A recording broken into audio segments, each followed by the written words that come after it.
출애굽기 3장 13절 14절 말씀입니다. 모세가 하나님께 아뢰되 내가 이스라엘 자손에게 가서 이르기를 너희의 조상의 하나님이 나를 너희에게 보내셨다 하면 그들이 내게 묻기를 그의 이름이 무엇이냐 하리니 내가 무엇이라고 그들에게 말하리까. 하나님이 모세에게 이르시되 나는 스스로 있는 자이니라. 또 이르시되 너는 이스라엘 자손에게 이같이 이르기를 스스로 있는 자가 나를 너희에게 보내셨다 하라. 아멘. 오늘 제목은 나는 스스로 있는 자다. 다르게 또 해석을 덧붙이면 너는 너다. 나는 나다. 라는 제목으로 하나님의 말씀으로 은혜를 나누고자 합니다. 하나님께서 여러분 모두에게 크신 은혜를 주시기를 예수님의 이름으로 축복합니다. 이름은 자신이 누구라는 것을 나타냅니다. 그런데 또 우리가 가지고 있는 이름은 다른 사람과 겹칠 수도 있습니다. 그러면 자신을 나타내는 것은 진짜는 무엇인가 하는 것입니다. 이름이 겹칠 수 있죠. 유순옥이라는 이름이 전국 방방곡곡에 몇십 명이 될 수 있습니다. 어떻게 알겠습니까? 그 몇십 명 중에서 유순옥이라는 사람이 나라는 것을 얼굴을 보지 않고는 이름만으로는 알 수 없습니다. 이스라엘의 하나님 여호와가 모세를 찾아옵니다. 400년 동안 내가 택한 민족이 백성이 다른 나라에서 종살이를 하고 있다. 내가 언젠가는 너희를 찾으러 갈 텐데 확실한 기한은 말씀하지 않았지만 대략 4대 만에 다시 가나안 땅으로 돌아오게 하리라는 예언을 해 주십니다. 누구한테요? 아브라함한테. 그러나 이 아브라함을 모세는 만난 적이 없습니다. 자기의 조상이지만요. 아브라함의 자손이 돌아올 것이라고 하나님은 아브라함에게 확답해 주십니다. 그것이 창세기 15장 말씀 잠깐 보겠습니다. 15장 13절 여호와께서 아브라함에게 이르시되 너는 반드시 알라 내 자손이 이방에서 객이 되어 그들을 섬기겠고 그들은 400년 동안 내 자손을 괴롭게 하리니 그들이 섬기는 나라를 내가 징벌할지며 그 후에 내 자손이 큰 재물을 이끌고 나오리라.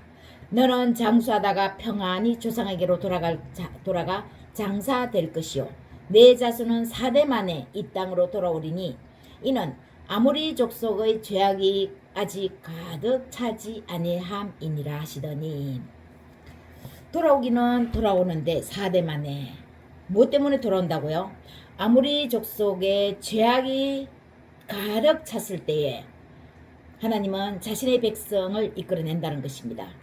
우리가 간과하지 말아야 할 것은 우리가 열심히 노력해서 어떤 시험에 합격할 수 있습니다. 물론 우리가 열심히 해서 붙겠죠. 그러나 저쪽 주체 입장에서는 내가 열심히 해서 붙을 수도 있지만 나 외에 다른 사람 뽑을 사람이 마땅치가 않았기 때문에 저를 뽑을 수도 있는 것입니다. 나는 열심히 해가지고 붙은 거는 맞죠. 그러나 주체 측에서는 내가 그 사람들의 모든 면을 충족시킬 수 있는 그런 점수로 합격된 것은 아닌데 나는 그 합격한 것마저 내가 엄청난 노력을 해서 합격할 수 있었다는 것입니다. 그래서 그쪽에서 이러한 사정 어떻게 해서 합격되었는지를 구체적으로 말해주지 않으면 나는 그저 내가 열심히 노력해서 모든 경쟁자를 물리치고 내가 되었다고 생각할 수 있겠죠. 그런데 자세히 알고 봤더니 그 중에서 뽑을 만한 사람이 없어서 저를 뽑았다는 것입니다. 교만하면 안 된다는 거죠. 뽑을 사람이 없으니까 내가 합격할 수 있다라는 것입니다. 그 커트라인에 들어갔어도요. 아모리 족속의 제약이 하늘에 가득 미칠 때 하나님의 백성을 다시 노예 생활에서 이끌어내서 가나안 땅으로 돌아오게 한다는 것입니다. 백성이 잘날 수도 있겠지만 고생해서 더 이상 내버려 두면 안 되는 것도 있겠지만 아모리 족속의 제약이 너무나 커서 하늘에 이제 미쳐서 하늘을 찌르고 올라오기 때문에 도저히 그만두면 안 되겠다 싶어서 그 아모리 족속을 벌하려면 거기에 있는 당신의 백성을 끄집어내야 된다는 거죠. 그러면서 이 임무를 누구에게? 모세에게 명령 부탁합니다. 네가 가서 이제 그 종살이하는 내 백성에게 찾아가서 그들을 인도해서 너의 지휘 아래 진두 지휘 아래 나오도록 하라. 그리고 가나안을 향해 출발하거라. 모세에게 이 명령을 내립니다. 모세는 어느 정도 하나님이 자신을 다시 찾으실 거라는 생각은 조금 했을 것입니다. 왜냐하면 광야 가시나무 떨기 미디안의 제사장의 양떼를 먹이면서 광야 가시떨기 나무에서 불이 붙는 장면에서 하나님의 음성을 듣고 거기서 일부 메시지를 전해 들었거든요. 네 발에서 신을 벗으라. 가시떨기가 불이 붙어서 타는데 꺼지지 않는 것입니다. 이 무슨 광경인가 하고 모세는 놀랐죠. 모세가 그때가 나이가 80입니다. 40세까지는 바로 왕의 공주의 아들로서 자라면서 애굽의 그 모든 문화, 문물 다 받아들이면서 얼마나 지식인이 됐겠습니까? 그런데 하나님이 자신을 쓰는 줄 알았죠. 그렇게 애굽의 문물, 문화, 자신은 히브리 민족인데 히브리 민족으로서의 대단한 지식을 얻었는데 자신의 백성들은 어떠한 위치에 있다는 것을 모세가 40세에 됐는데 몰랐겠습니까? 알았는데 자신은 대단한 지식, 모든 지혜와 지식을 배웠다고 생각했겠죠. 자신을 쓴다고 생각했을 것입니다. 자신의 민족과 히브리 민족이 싸우는 것입니다. 그래서 거기에 민족을 사랑하는 그 마음이 너무나 앞서가지고 상대편 애굽의 민족을 쳐서 죽여서 모래 속에 파묻습니다. 그 다음날 또 자신의 민족과 민족끼리 싸웁니다. 그런데 그 중에 이제 모세가 뜯어 말리죠. 어떻게 이렇게 싸우느냐. 이 민족과 민족끼리 화합을 해도 모자랄 판에 어떻게 이렇게 싸우느냐. 노예생활 이제 그만해야 되지 않겠느냐. 언제까지 이렇게 노예생활 하는데 노예생활이 이게 뭔지도 모르고 지금 이런 생활을 당신들은 이어가려고 하느냐. 이렇게 해서 말렸겠죠. 그런데 그 중에 한 사람이 네가 우리의 지휘관이냐. 누가 너를 우리의 지도자로 세웠느냐. 어제는 애굽 사람을 쳐서 죽이더니 오늘은 그래 나를 죽이려고 하느냐. 이 소리를 듣고 그 어제 애굽 사람을 죽이는 모습은 아무도 보지 않았는데 어떻게 이 사람이 아는 것일까? 이 사람이 아는 거 보니까 바로왕이 알겠구나. 그럼 나는 무사하지 못하겠지. 그래서 그 길로 모세가 도망을 갔습니다. 도망을 가고 간 것이 호렙산에 미디안의 제사장의 양떼를 먹이게 되었죠. 모든 애굽의 문물을 지식으로 다 받아들이면서 대단한 모세가 40세에 쫓겨서 미디안 제사장의 양떼를 먹이는 그런 양떼의 우두머리가 된 것입니다. 양을 먹이는 그냥 목자가 된 거죠. 얼마나 처량했겠습니까? 자기 자신을 돌아보는 계기가 되었겠죠. 이 신세가 도대체 뭐냐? 내가 어쩌다가 이렇게 됐겠냐? 그러다 보니까 지식에 그것이 학습으로만 된 것을 느끼는 것입니다. 학습, 머리로만 이해를 하고 받아들인 거죠. 그런데 그 학습, 지식이 자신의 온 마음을 다해서 자신의 것이 되게 하시려고 하나님은 모세를 현장으로 보낸 것입니다. 양떼를 먹이는 실습장으로 보낸 거죠. 40세까지는 지식을 머리로만 습득하게 했고 그 머리 내가 너를 쓰려고 한 거는 맞는데 그런 지식을 머리로만 사용 습득되온 모세 너는 내가 쓸 수 없구나. 하나님이 그렇게 하시고 그것이 진정한 너가 되기 위해서는 너 자신이 되기 위해서는 내가 현장 실습으로 보내야 되겠다. 현장으로 보내야 되겠다. 미디안의 제사장의 양떼를 먹이는 곳으로 모세를 보낸 것입니다. 거기서 하나님이 모세를 찾아가십니다. 모세가 하나님을 만납니다.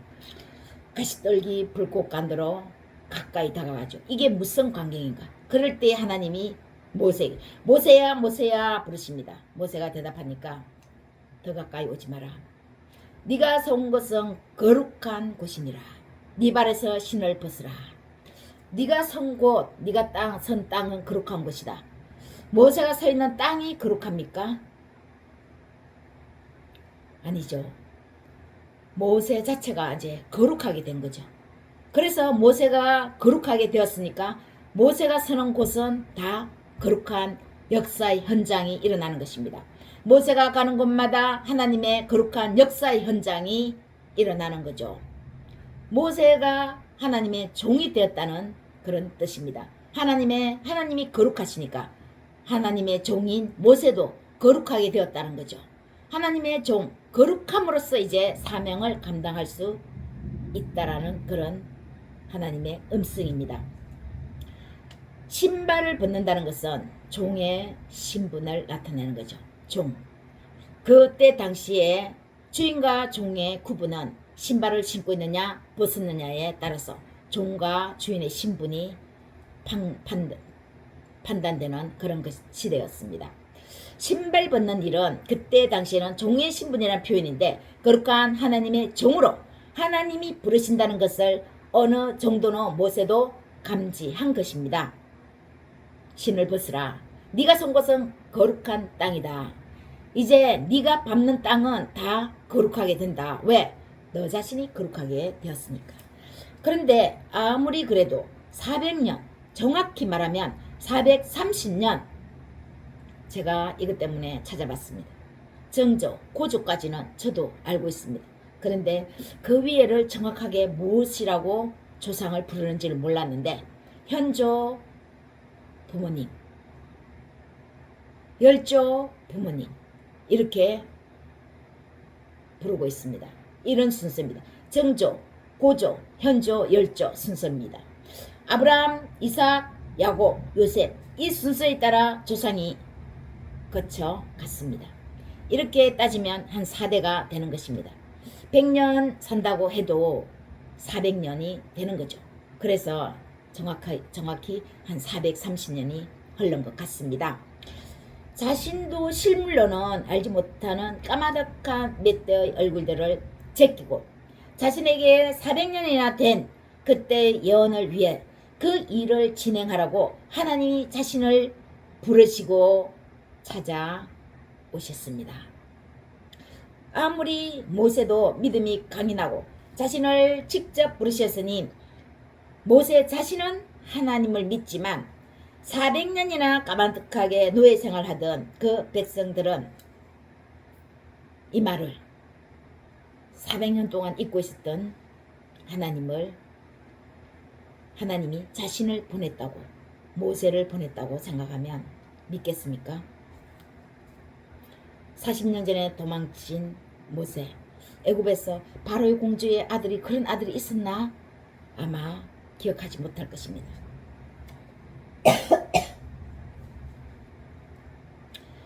노예 생활하던 그 백성들은 이 말을 들으면 믿겠나 싶은 것입니다. 모세가 생각해도. 그래서 모세가 좀 뻐기고 안 가리고 했습니다. 하나님이 모세를 설득하는데 모세가 하나님께 묻습니다. 뭐라고 말을 하면 되겠습니까? 뭐라고 하면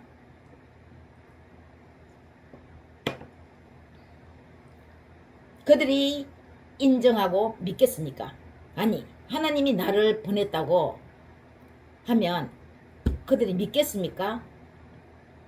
정확히 더 말하면 저도 하나님이 나를 보내신다는 것을 잘 못 믿겠는데 나는 말도 잘 못하고 입이 뻣뻣한데 나도 이런 생각이 드는데 아니 그들이 400년이나 넘게 있다가 나를 보내면 믿겠습니까? 이렇게 말하는 거죠. 본문 14절 말씀 다시 보겠습니다. 하나님 모세에게 이르시되 나는 스스로 있는 자이니라. 또 이르시되 너는 이스라엘 자손에게 이같이 이르기를 스스로 있는 자가 나를 너에게 보내셨다 하라. 하나님이 이렇게 말씀하시는 것입니다. 나는 스스로 있는 자다. 스스로 있는 자가 나를 너에게 보냈다. 이렇게 하면 믿는다라는 것입니다. 믿을 거라는 것입니다. 우리는 누가 어떻게 무슨 말을 해가지고 어떤 이렇게 말했다고 하면은 믿을 수 있겠습니까? 또 하나님이 설령 우리한테 누가 하나님이 이렇게 말씀하시더라 하면은 그것도 좀 믿기 힘들지 않겠습니까? 그런데 하나님은 모세한테 스스로 있는 자가 나를 너희들한테 보냈다고 말을 하더라고 하면은 믿는다라는 것입니다. 그러면은 가야 되겠죠. 그런데 하나 더 덧붙입니다. 15절을 안 읽었는데요. 하나님이 또 모세에게 이르시되 너는 이스라엘 자손에게 이같이 이르기를 너희 조상의 하나님 여호와 곧 아브라함의 하나님 이삭의 하나님 야곱의 하나님께서 나를 너희에게 보내셨다 하라. 이는 나의 영원한 이름이여 대대로 기억할 나의 칭훈이라. 나 스스로 있는 자가 나를 너희에게 보냈다. 이렇게 하고 한마디 더 너희 조상들의 이름을 대라는 거죠. 아브라함, 이삭, 야곱. 우리는 우리 조상의 이름을 존경합니까? 대단하게 생각합니까? 내가 누구라고 유순옥이라고 말을 했는데 잘 못 상대방이 못 알아듣습니다. 근데 제 아버지 이름을 말하면 그 아버지 딸이구나. 곧바로 연결이 되는 것입니다. 아무리 우리가 존경하는 대통령, 미국의 위대한 대통령 링컨을 존경하고 우리나라 대통령을 존경하더라도 우리 조상, 우리 아버지, 우리 어머니보다는 덜 존경하기를 바랍니다. 가장 존경하는 사람이 누구냐 하면은 우리 아버지, 어머니 존경한다. 그 다음으로 나는 우리나라 대통령을 존경한다. 그러면은 저 사람 대단한 사람이다. 자기 아버지를 저렇게 자랑스럽게 생각하는구나. 우리 아버지가 대통령도 아니고 국무위원도 아니고 국회의원도 아니고 아무것도 아니에요. 그런 것 비하면. 그런데 나를 낳아주셨잖아요. 대단한 거죠. 아브라함, 이삭, 야곱을 대면은 믿을 거라는 것입니다. 그 조상에 나는 하나님이라는 것입니다. 그 조상들한테 너희 조상들한테 내 이름 칭호를 내가 줬는데 아브라함, 이삭, 야곱은 내 칭호를 가지고 갔다라는 거죠. 그들도 나와 함께 내 우편에 있다라는 것입니다. 조상을 대는 내 부모님이 이런 분이다.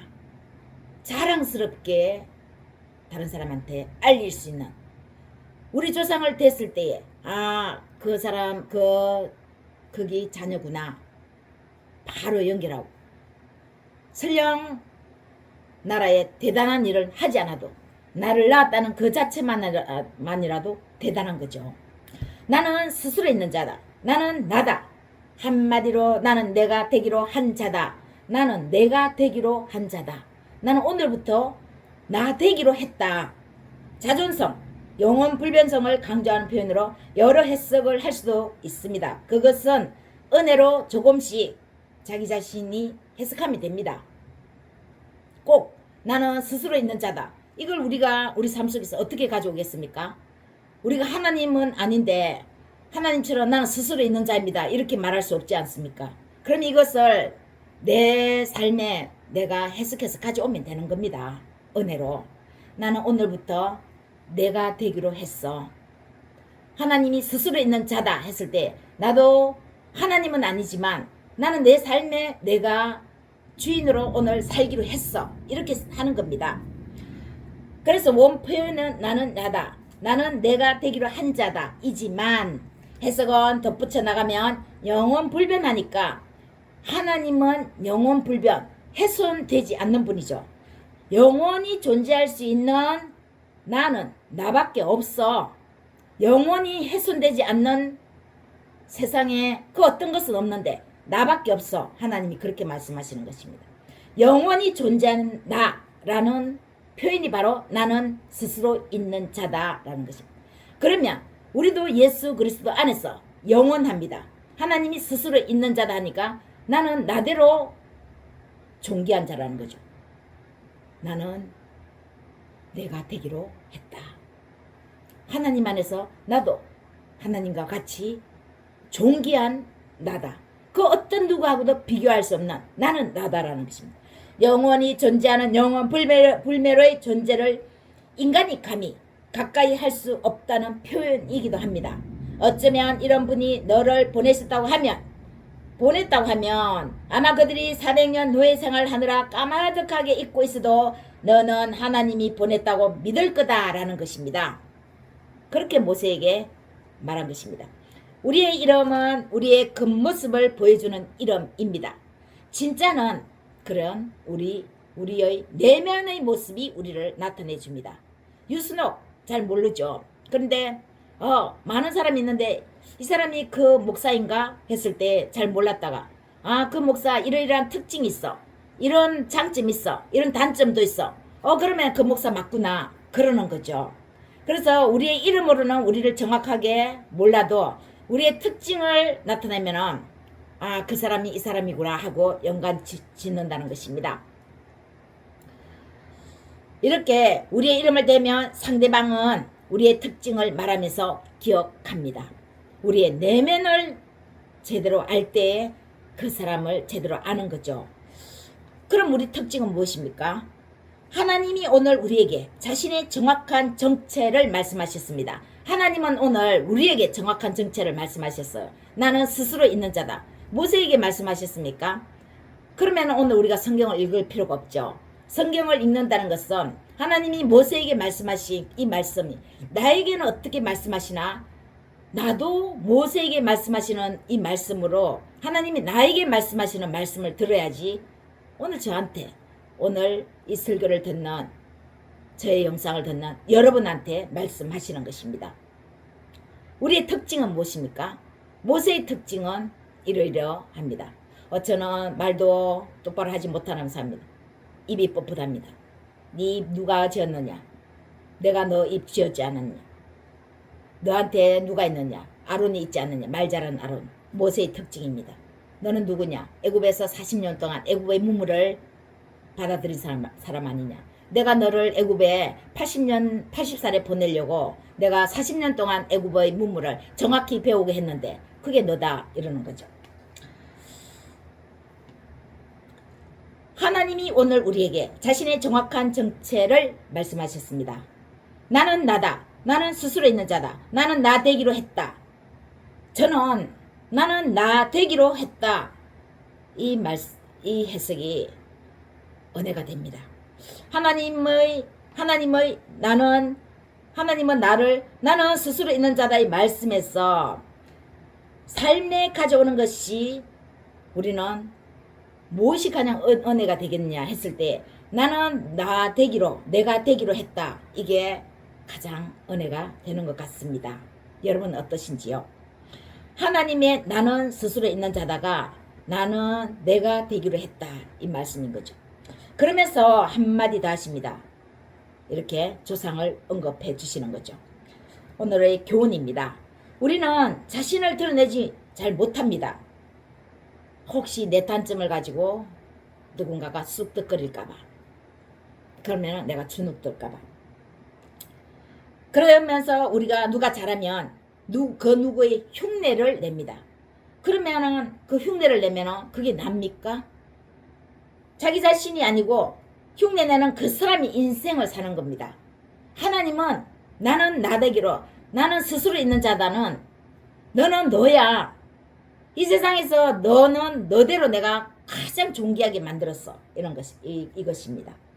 하나님이 모세를 찾아가셔서 나는 스스로 있는 자라고 말하라고 하는 것은 너희들도 나와 같이 너 자신만의 정체, 그 정체를 가지라고 인식시키라고 한 것이라고 생각합니다. 내가 스스로 있는 자라고 말하는 것은 나와 같이 너희들도 스스로 그렇게 너희 자신을 생각하라고 하는 것이죠. 하나님이 앞으로 우리 인생을 이끄시면 우리만의 정체성으로 세상을 살아간다고 말씀하시는 것입니다. 그 의지를 확고하게 한 것을 말씀하신 것이라고 생각합니다. 그 의지, 너희들만의 의지, 주인의식을 가져. 누구 따라 하려고 하지 마. 너희들 주인은 너희들이야. 왜? 내가 너희 안에 있기 때문에. 너무 하나님이 우리 안에 있다고 해서 하나님 나의 주인이라고 너무 우리가 자꾸 하나님이 나의 주인이야 이런 것보다 그건 융합된 거예요. 녹아든 겁니다. 하나님이 이미 내 안에 있고 그래서 나는 내 삶에 내가 주체가 되는 것입니다. 내 삶의 주인은 누구라고요? 나라는 거죠. 하나님이 내 안에 계신다는 것은 나와 함께 하나님이 이미 한 몸이 되어서 융화가 된 것입니다. 그래서 저는 못해요. 하나님이 다 하셨어요. 이런 것보다는 내 삶을 진취적으로 주도적으로 내가 이끌어가는 것입니다. 알게 모르게 다른 사람은 보지 못하지만 하나님이 내 안에서 그렇게 진취적으로 일어나게 하시는 거죠. 그때부터는 이런 중요한데 그 속에 있는 자신만의 특징을 잘 살려서 너만의 인생을 당당히 살라는 것입니다. 우리가 누구인가를 세상에 알리면서 살아가야 합니다. 그것이 자신을 존중하는 것이고 자신의 이름을 알리는 것이고 자신의 인생을 진취적으로 적극적으로 사는 것입니다. 그리스도 예수 안에서 우리도 영원합니다. 하나님이 영원불변하면서 훼손되지 않는 것처럼 우리도 영원하신 예수 그리스도 안에서 하나님과 함께 영원하죠. 나 되기로 했다. 나는 오늘 어제까지 어떻게 살았던지 간에 나는 오늘 내가 나 되기로 했다라는 것입니다. 하나님이 가장 우리에게 선하신 이유는 어제까지 우리의 일을 묻지 않습니다. 그런데 사람은 어제 일을 캐내서 자꾸 주눅들게 하죠. 대신에 어제 일을 모든 것을 떠나보내고 하나님 앞에 우리가 새롭게 되는 이상 하나님은 어제 일을 묻지 않습니다. 오늘 하나님의 새 것으로 우리에게 부여해 주십니다. 어제 실수했어? 실패했어? 괜찮아. 오늘 내 앞에서 당당히 살아가. 이 말씀은 나는 나 되기로 했다. 내가 되기로 했다. 누구의 흉내도 아니고 누구의 삶도 아니고 내 삶을 살기로 했다. 이 말씀으로 어제까지의 삶은 뒤로 하고 지금부터 오늘 지금 당장부터 더욱 자기 자신이 되시기를 축복합니다. 이 당당함으로 삶에서 하나님의 은혜가 저와 여러분에게 앞으로의 인생에 한이 없으시기를 예수님의 이름으로 축복합니다.